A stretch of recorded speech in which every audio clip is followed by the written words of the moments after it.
Oke, bismillahirrahmanirrahim. Assalamualaikum warahmatullahi wabarakatuh. Ketemu lagi anak-anakku sekalian.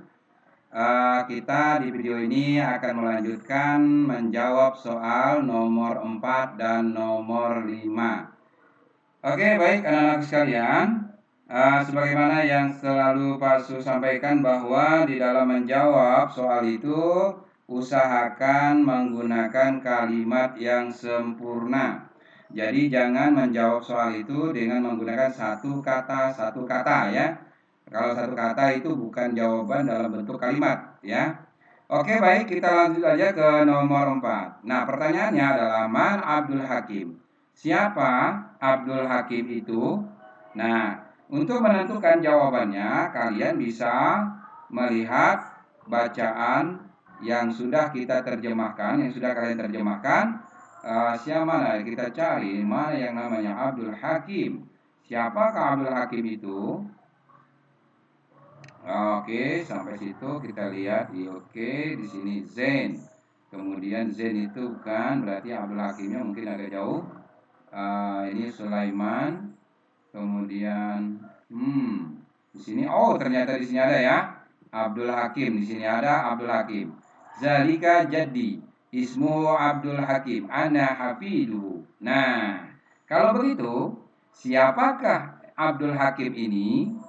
Ternyata Abdul Hakim ini adalah kakek daripada siapa? Kakek dari Ismail. Oke, kita jawab soalnya ya. Yuk kita jawab. Berarti Abdul Hakim. Nah, Abdul Hakimnya ini apakah mau kita tulis Arabnya atau kita ganti dengan domir? Kalau Abdul Hakim, domirnya huwa, dia. Ya, boleh kita gunakan domir aja ya, huwa gitu ya. Mana dia? Oke. Kita di sini ya.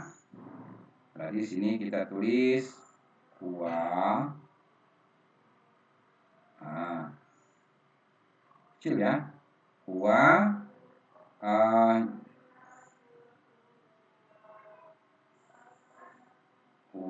jaddu. Huwa jaddu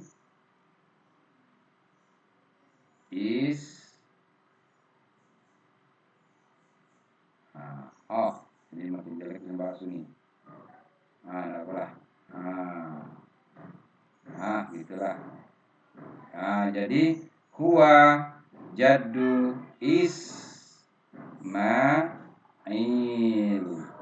Ya, jaddu Ismaili sebenarnya ya. Tapi karena dia nama orang, jadi dia enggak ngaruh.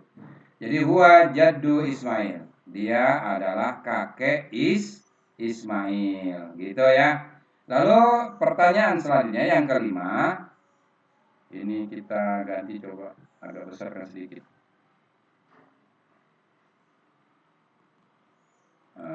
Besarkan dikit. Nggak besar ini. Ini aja. Ini oke. Udah. Ya oke. Dah. Oke, lanjut. Hal Sulaiman tilmizun fil faslir rabi. Apakah benar bahwa Sulaiman itu adalah murid di kelas 4? Ternyata di bacaan bukan di kelas 4, tapi dia adalah murid di kelas 5. Kalau salah Ismail ya. Gimana ceritanya? Mana Ismail? Kita cari. Ini Sulaiman. Ismail ya. Ismail di kelas 4, sedangkan Sulaiman itu murid di kelas 5. Ini Sulaiman. Nah, sekarang kita lihat di sini. Yang ditanya adalah Sulaiman. Ya, berarti yang ditanya adalah Sulaiman. Berarti Sulaiman ada di kelas di 5. Berarti jawabannya tidak. Ya. Apakah Sulaiman? Hal Sulaiman tilmizun fil faslir rabi? Apakah Sulaiman murid di kelas 4? Jawabannya tidaklah. Maka kita jawab di sini. Jawabannya adalah dulu. Paskan lo. Oke, kita jawab lah. Ya, cara berenam ya. Gitu pun boleh lah. Koma. Sulaimannya boleh kita ganti dengan domir. Berarti huwa. Huwa til. Menggunakan til yang mim yang ini boleh. Til. Til.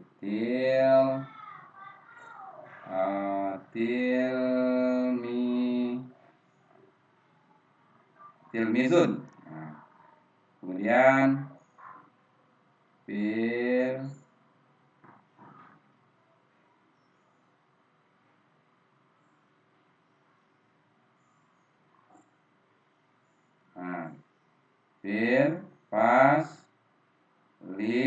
faslil al-khamis.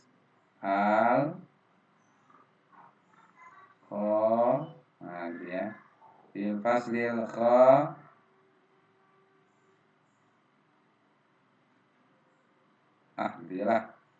fil faslil khamis. Selesai kan? Nah, begitu anak-anakku sekalian, cara kita menjawab soal-soal bahasa Arab.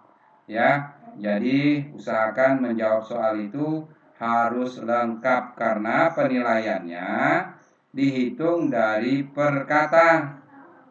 Nanti nggak masuk. Jadi kalau penilaian soal seperti ini, kita hitungannya umpamanya nomor 4 yang ini ya. Maka nanti skornya nih, skornya bisa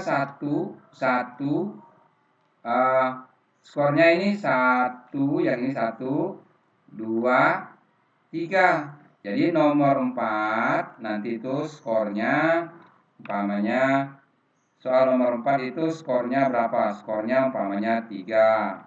Sedangkan untuk soal nomor 5 ya, skornya berapa? Kita hitung. 1, 2, 3, 4, 5, 6. Maka skornya 6. Nah, kalau umpamanya Pak Su hanya memberikan 2 soal ini saja umpamanya, yang akan kita nilai jika kamu menjawab seperti ini, maka skor kamu yang kamu dapat adalah skornya yang kamu dapat sama dengan 3 tambah berapa? 3 tambah 6 berarti kan 9. Berarti dari 9 kan nilai 9-nya kalikan dengan 100, maka nilai kamu jadi 100. Tapi kalau kamu umpamanya jawabnya cuma satu kata, maka kamu ada skornya itu hanya dapat 2. Jadi kamu tinggal, berarti skor kamu, nilai kamu nanti skor sama dengan berarti kamu skornya hanya 2 dari 9. Lalu kamu kalikan dengan 100. Nah, kira-kira kau hitung sendiri nilai kamu dapat berapa. Gitu. Itu yang Bapak maksudkan ya. Jadi kalau kita menjawab soal bahasa Arab itu usahakan ya, baik itu ulangan maupun ujian, usahakan itu jawabannya yang lengkap sehingga skornya itu penuh ya. Begitu ya, jangan dijawab satu kata. Kalau hanya satu kata berarti kalau itu betul, maka skornya cuma 1. Karena untuk penilaian bahasa Arab itu, kalau untuk soal seperti ini dihitung per kata. Jadi dalam satu soal itu nanti jawabannya itu terdiri dari beberapa kata. Berapa kata? Kalau dia terdiri dari umpamanya diperkirakan 6 kata, maka skornya 6. Tapi kalau dia terdiri dari 3 kata, maka skornya 3. Nah, seperti itu. Oke, terima kasih anak-anakku sekalian karena kalian sudah menonton. Mudah-mudahan video-video yang sudah Pak Su buat kali ini ada gunanya untuk kalian, terutama untuk kalian berlatih di rumah. Sekian dan terima kasih. Naftatim, kita tutup biqiraati dengan membaca Alhamdulillahirrabbilalamin. Assalamualaikum warahmatullahi wabarakatuh. Agak cepat ya, karena maghrib.